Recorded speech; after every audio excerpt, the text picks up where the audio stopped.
Hey, my reactors. So I'm back with chapter 17. Welcome to my crazy ass world forever. After Coconut declined Fur's roommate offer, she placed an ad in the Washington Post.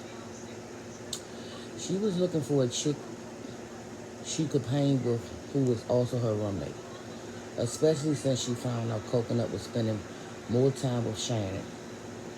Her jealousy was off the meter. If she wanted to end their friendship, she would play that game too. At first, she wondered if her neglect had something to do with the hit and run. But after a while, it became clear that she was just bored with her altogether. Her ads was specific and straight to the point because she knew what she was looking for. A red bone just like her. Someone someone who was cute to hang out with but had enough money to pay $900 a month in rent. Yet there the dark-skinned girl sat, applying for a room she could never get. Your engagement ring is beautiful, prospect number 18 said. When are you getting married? Never, Farrah said with an average attitude. Oh, well, I really liked the apartment. Her eyes widened as she looked around a large luxury pad. And fur expensive puppies, which she named Diamond and Pearl, ran around the apartment as if they owned the place. I knew the moment I stepped into this building, it would probably be flying here. She nodded. I was right. When she left Randy's house the other day, although he didn't know it, he gave her enough paper to pay rent for 2 months and buy new furniture. Now she was already broke. She had to be careful because he could be anywhere at any time. But her desire to live alone gave her the reason to try him, even though she shouldn't have. Years of being stuck at home and unable to have a life made her to live for the moment. Feeling like she needed more things done to her apartment, she also had the maintenance man, who had a crush on her, install new carpet. Since she was in charge and living on her own, she wanted things to be perfect. I think we, I think we will do good together. Prospect number 18 said, looking intently into her eyes. You seem like you laid back, and I'm wild as a 2-year-old. She laughed. They say opposite attract, so we should get along fine. Well, I'm not looking for an opposite. I'm looking for someone just like me. Farrah lit the blunt she wanted to fire since noon. Now it was 5 o'clock and she still haven't found a roommate worthy of her splitting it with. One thing was for sure, she damn sure wasn't giving none to the bitch in front of her. Now I'm glad you like my place and all, but you can't stay here. Farrah inhaled smoke and allowed it to exit her lungs in a pillar like cloud. Sorry, but it will never work because I'm moody and you probably will take it the wrong way. Prospect number 18 frowned. I deal with moody people all day. I'm a bartender. Well, you wouldn't be able to deal with me, she paused. Besides, the room is taken. I've been here for 15 minutes answering all your bullshit ass questions and you tell me this now? She was pissed the fuck off and it showed in the way the lines formed on her forehead. Why didn't you say that shit before instead of wasting a bitch's time? I didn't want to be rude at first, but now I don't care. Because at the end of the day, you read what I was looking for. Yet, you came anyway. Now, is there anything else? Prospect number 18 rolled her eyes and grabbed her cell phone from her purse. Nah, I'm going to call my cousin to pick me up. Since you seem so occupied with your blunt and all, she shook her head. You didn't even offer a bitch a hit.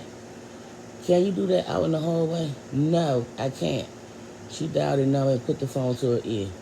And if she keep talking shit, I'm going to have my cousin come up in here and stomp you out in your own apartment, bitch. She stood up and looked down at Farrah, who remained seated in her brown recliner. Fur wasn't scared of this chick at all. She just wanted things to go smoothly as she could so she could leave. After all, why should she be mad? She already lived in Platinum Law. Hey Gigi, I'm ready. She looked at Fur again. Girl, this bitch was serious about that Redbone shit she put in the paper. So hurry up and come get me before I hurt her. She paused. Thanks, girl. She put her phone back in the purse. It is because I'm not light-skinned, she said out of nowhere, that you won't let me live here? Yes. You know, I'm starting not to even come because, I started not to even come because of your ad, but I was hoping I could change your mind. How could you change my mind? You don't even know me, she glowed. I was specific about what I was looking for. If anything, you wasted your own time. I figured anybody requesting a room who was Redbone is shallow. I guess I was right. What you have against dark-skinned people anyway? What difference does it make? The room is taken, and I don't want you to live with me. Damn. Prospect number 18 was heated, and Farrah thought it was funny. Had she not applied for a room that didn't meet her qualification, none of this would be happening. Is your cousin on the way? Because I'm expecting more candidates in a minute. I thought you said it was taken. She caught Farrah in a lie. It is. But you said more candidates are coming. Oh my God. You fucking blowing me. Farrah got up and moved towards the door, and prospect number 18 was right on her heels. When she turned around, she looked like she was about to hit her. Farrah opened the door wide, and was shocked to see the cousin on the other side. The cousin rolled her eyes at Farrah and looked at prospect number 18 and said, "You ready? Cause I'm double parked outside." "Hey, cousin," prospect number 18 grinned. Yeah, I'm ready. I just feel like stomping this bitch out before I leave, though." "What we waiting on?" the cousin said, trying to step in her apartment. "I don't know who y'all think I am, but I can't be moved." She went in her pocket and flicked a switchblade. When prospect number 18 saw it next to her pussy, her heart jumped. Then Farrah opened her mouth to show the small razor sitting on her wet pink tongue. It was the only one thing she took from her dead future mother-in-law that she never stopped using except once. The one time she was, the one time she didn't have it in her mouth, she almost lost her life with Tank. A fuck up she continued to pay for. I guarantee you I could slice both of y'all quicker than a honey glazed ham. Now get the fuck out of my face and my house. Fred was starting to have second thoughts about staying with another female. Maybe she'd do good to move in with Randy after all. They both looked at her in the night and ran down the hallway. On their way out, they bumped into another girl coming towards her door. She tucked in a knife and readjusted her tongue blade before prospect number 19 could see anything. "I take it neither one of them got the rum," prospect number 19 giggled. "Not even close," Fur said. "Anyway, come in. My name is Fur Cotton. Pleased to meet you." Fur 19th candidate looked the part. She was light-skinned with long hair and was very attractive to look at. Fur was sure that if Coconut saw her, she would be jealous because she and Fur looked so much alike they could be sisters. Prospect number 19 walked inside slowly, examining the fly apartment.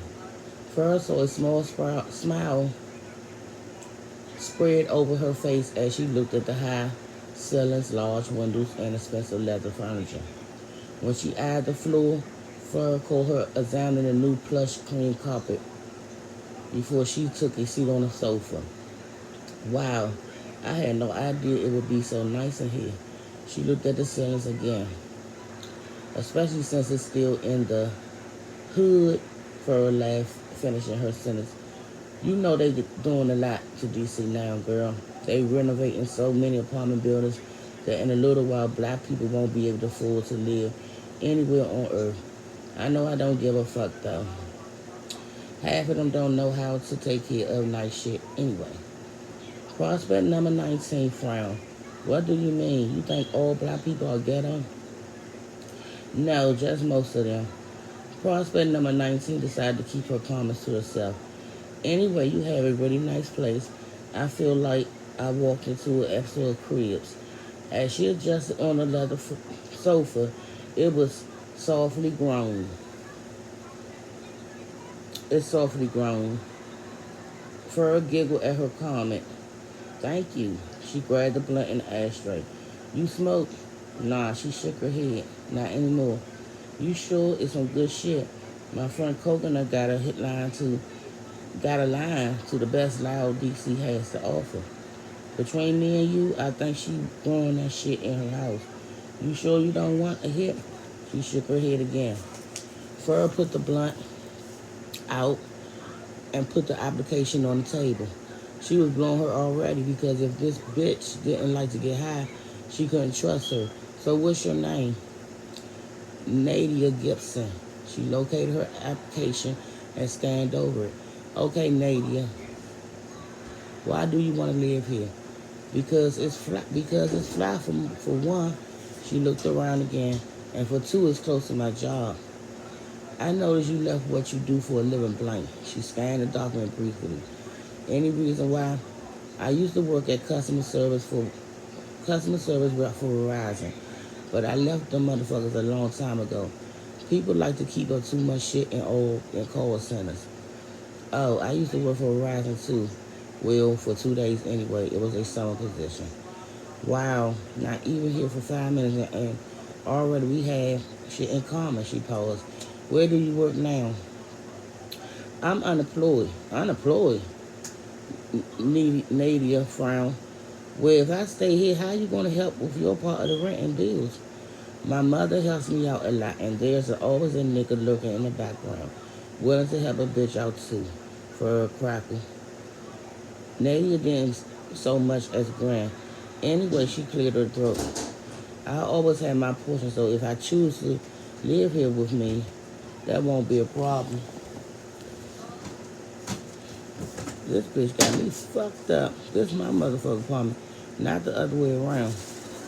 Your mama gonna help you out forever? She frowned. As long as I keep her secret. Silence. You sure that's gonna work? She continued. I mean, I had a roommate a while back and things didn't end well because she couldn't pay her part of the bills. I'm not willing to get in that situation again. Close my door.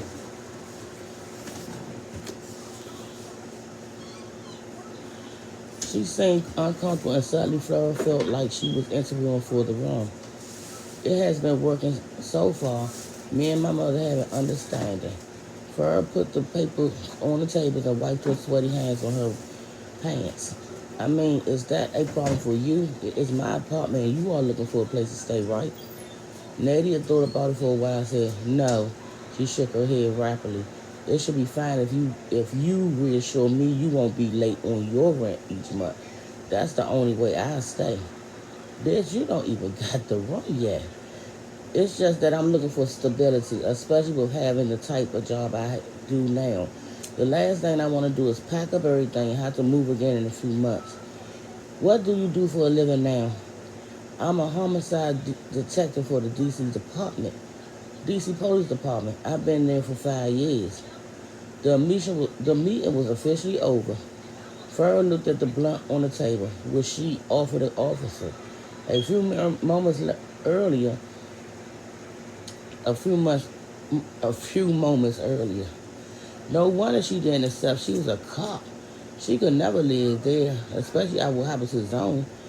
What was to stop her from telling DC Finance if she ever learn really learn how he really died?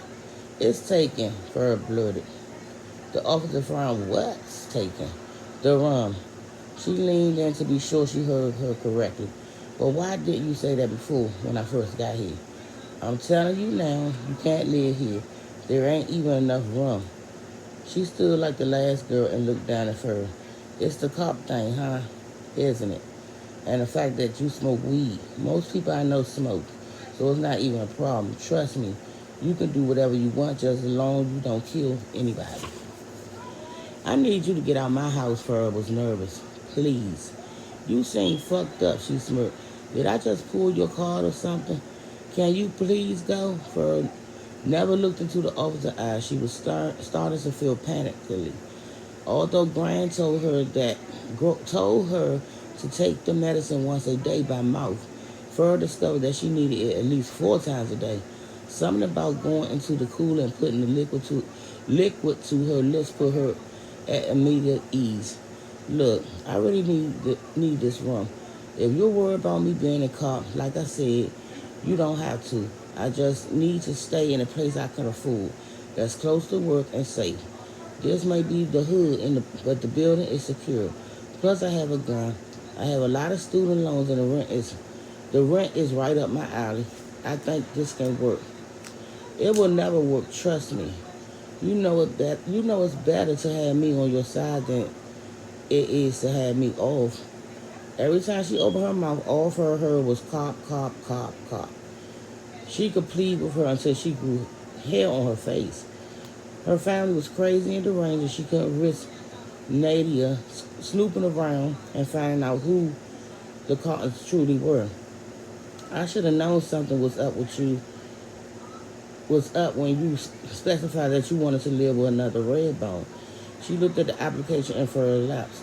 I bet you don't even have any friends or a man, do you? She laughed harder. Your neighbors probably don't even fuck with you. Whoever is in my life is my fucking business. Bitches kill me getting mad because I didn't choose them to stay. We ain't fucking. Now bounce before I call the police. She looked at her and shook her head. I am the police, or have you forgotten already? Nadia looked at her with a penetrating glare. There was something up with this fur cotton. She was sure of it. I don't know why, but for some reason, I'm sure I'll see you again. Fur moved towards the door. Goodbye, detective. Nadia smirked and walked out. Fur closed the door quickly and leaned up against it to remain her composure. That shit was too close for comfort. At the end of the day, Fur was tired of interviewing a rack of bitches who were all wrong. She realized she needed a roommate, but everything she had to go through, in her opinion, was for the birds. Nadia was right about one thing. Never got along with her neighbors. Zone told her all the time that if someone broke in the apartment, not one of them would care enough to tell him what they saw. Suddenly, meeting the people in her building seems like a good idea. First, she decided to take her medicine. She knew if she did nothing else, she had better take care of her health. It did wonders for her complexion, body, and mood. Oftentimes, she would feel better just thinking about it before she even get to the cooler. Prior to meeting Grand Mike, she spent $200 a week on makeup, and now she was down to about $40. Fur walked into the bathroom and saw on the toilet. Grabbing a magazine, she thumbed through the pages and saw a girl who looked like her baby sister. She missed Chloe a lot. As wrong as she was still her sister, and they never gone so long without talking to one another. Chloe has been calling nonstop saying she had to talk to her about what happened. But for the moment, Fur seen enough of her face and pussy to last a lifetime. After Fur finished using the bathroom, she grabbed her mas, mas, maca- her pink cup and proceeded on her mission to borrow sugar, which she really didn't need. Ever since Zone died, she isolated herself even more from those who lived in the building.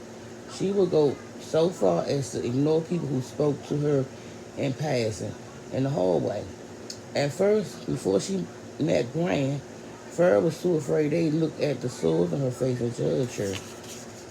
She didn't have that problem anymore, but it was because of the drama in her building that construction workers had to go into her neighbors' homes to redo all their windows. After Zone died, the fire department determined the window couldn't stand up to the safety code, and in their professional opinion, had the windows been properly installed, Zone would still be alive today. Of course, they'd be wrong. On a mission, she grabbed her key and walked out the door. Her naked toes burrowed into the plush burgundy carpet as she walked to the far end of the hallway. Spotting the door she wanted to knock on first, she took two quick breaths because she was nervous when meeting new people. Then she looked down at her neat, true religion jeans and clean white t-shirt. Feeling that she looked fine enough to bum, she knocked softly on the first door. What am I doing? Maybe I should just go home, she thought. She was about to she was about to abandon the entire idea when a 14-year-old pudgy black kid opened the door and said, "What do you want?" She never seen him before. Then again, she didn't see many of her neighbors. When she looked further into the apartment and saw a picture of him and a large, older woman on the wall, she realized exactly where she was. Vivian James' apartment, who was her property manager and who also couldn't stand her. "What do you want?" he repeated. "I wanted to borrow some sugar." Fur raised the cup and smiled. "You got any? Do you even live in this building?" Fur was tired of looking at his extra round face, so she sarcastically said, "No, I just appeared from nowhere with no shoes on, stupid."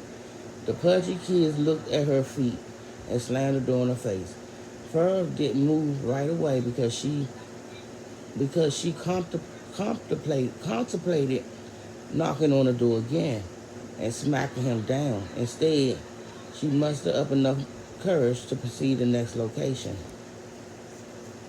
This time she ran her fingers through her natural brown hair and took two deep breaths. When she was ready, she hit the door twice with her knuckles and stepped back. A smile spread across her face in the hopes that whoever answered would be welcoming. "Yes," a girl asked, drawing the door open. She was pretty, with large brown eyes and freckled light skin. The only thing missing was her sweet disposition. "What the fuck do you want?" The girl's eyes moved over Fur as she made a judgment. She took a deep breath and said, do you have, I was wondering, you here to see Kirk?" The girl glared, hoping Kirk was nice, and she said, "Yes, is he home?"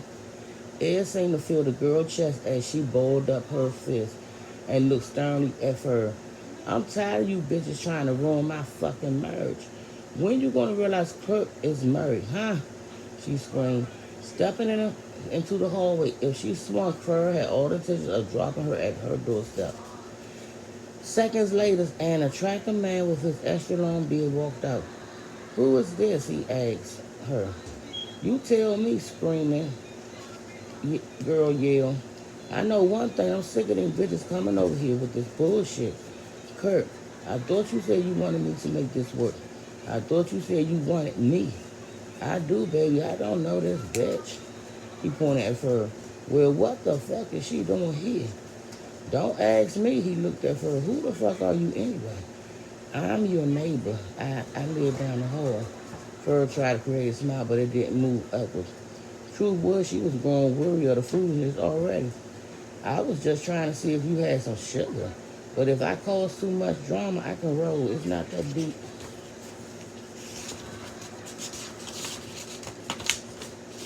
Okay. "You wanted to see if we had some fucking sugar," screaming girl said. "Bitch, don't play games. You came for him, so here he is.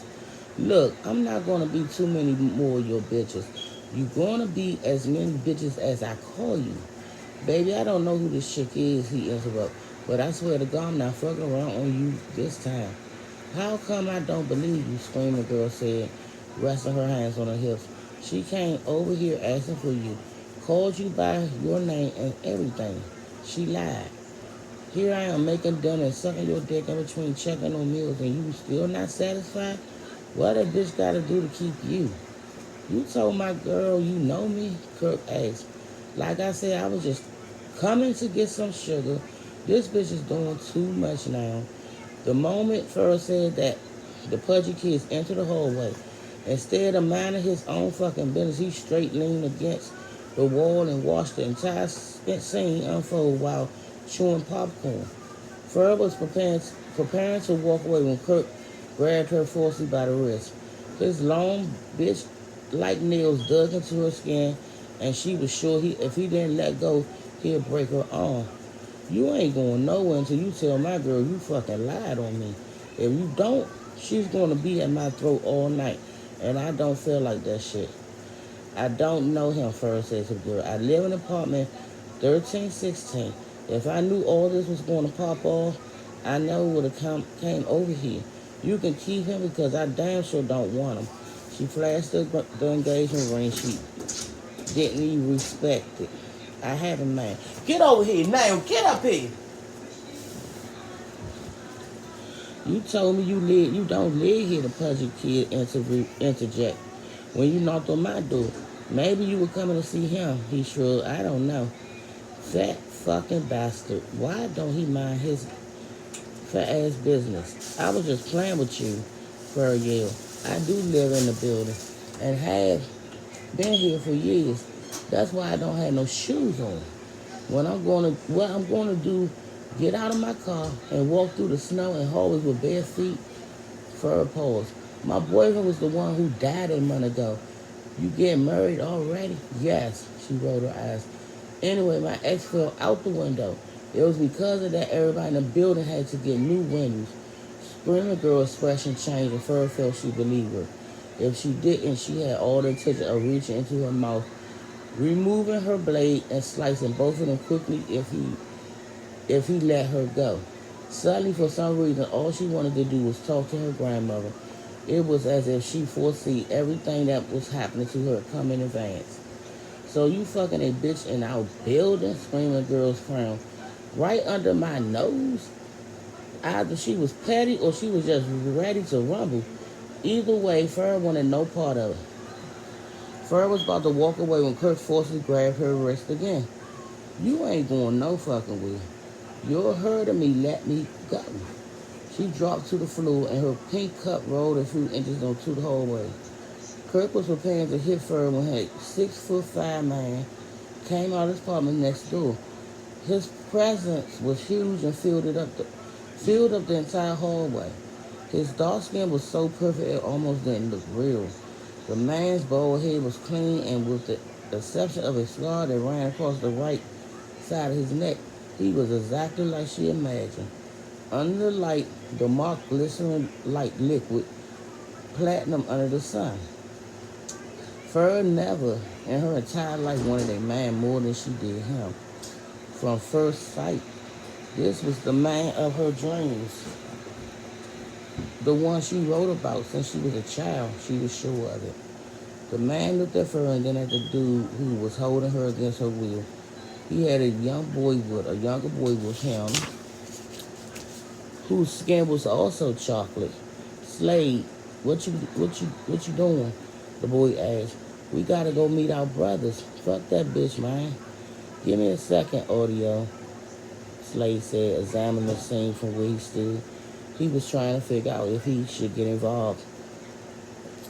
He was trying to figure out if he should get involved.